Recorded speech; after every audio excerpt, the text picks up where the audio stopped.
Hello everybody, welcome back to another video. আর আজকের ভিডিওতে আমরা কথা বলবো রিয়েলমি লাভারদের জন্য রিয়েলমির স্মার্টফোন রিয়েলমি 6i। যদিও এই স্মার্টফোনটি রিয়েলমি 5i এর আপডেট ভার্সন। প্রথমে আমরা স্মার্টফোনটির বিল্ড কোয়ালিটি নিয়ে কথা বলবো। তো সেই ক্ষেত্রে স্মার্টফোনটির ব্যাকে থাকবে প্লাস্টিক এবং এর ফ্রেমও থাকবে প্লাস্টিক মেট, এবং এই স্মার্টফোনটির ওয়েট হবে 199 গ্রাম। যদি আমরা স্মার্টফোনটির ডিসপ্লে নিয়ে কথা বলি, তো এই স্মার্টফোনটির ডিসপ্লে হিসেবে আপনি পেয়ে যাবেন IPS LCD ডিসপ্লে, এবং এর সাইজ হবে 6.5 ইঞ্চি এবং এর রেজুলেশন হবে 720x1600 পিক্সেল, এবং এর রেসপেক্ট রেশিও হবে 20:9। আর এই ডিসপ্লেকে প্রোটেক্ট করবে কর্নিং গরিলা গ্লাস 3। আর এই স্মার্টফোনটি রান করবে অ্যান্ড্রয়েড ওএস 10.0Q এর সাথে থাকবে রিয়েলমি ইউআই এর সাপোর্ট। চিপসেট হিসেবে আপনি পেয়ে যাবেন মিডিয়াটেক হেলিও G80, যা 12 ন্যানোমিটার বেস করে তৈরি। আর সিপিইউ হিসেবে এতে থাকবে octa-core সিপিইউ, আর জিপিইউ হিসেবে এতে থাকবে মালি G52MC2।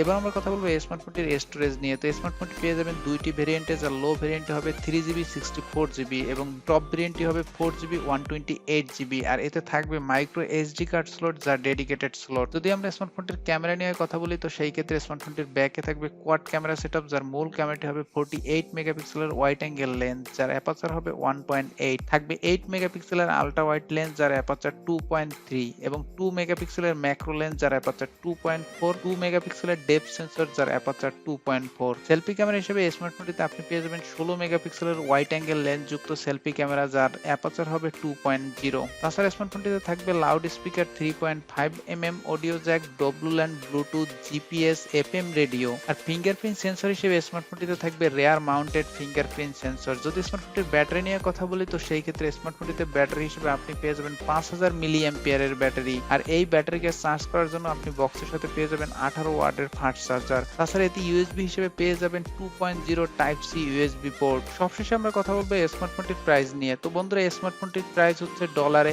$170। আর এই স্মার্টফোনটি আপনি আমাদের দেশে পেয়ে যাবেন 15 থেকে 16,000 টাকার মধ্যে। তো বন্ধুরা, আজকের ভিডিওটি এই পর্যন্তই। ভিডিওটি যদি ভালো লাগে অবশ্যই ভিডিওটি লাইক, কমেন্ট, শেয়ার করবেন। আর আমাদের চ্যানেলটি যদি সাবস্ক্রাইব করে না থাকেন, অবশ্যই আমাদের চ্যানেলটি সাবস্ক্রাইব করে আমাদের সাথেই থাকবেন। আজ চলে যাচ্ছি, কিন্তু চলে যাচ্ছি না। নতুন কোনো ভিডিও নিয়ে আবার হাজির হবো আপনাদের সামনে। ততক্ষণ ভালোই থাকবেন।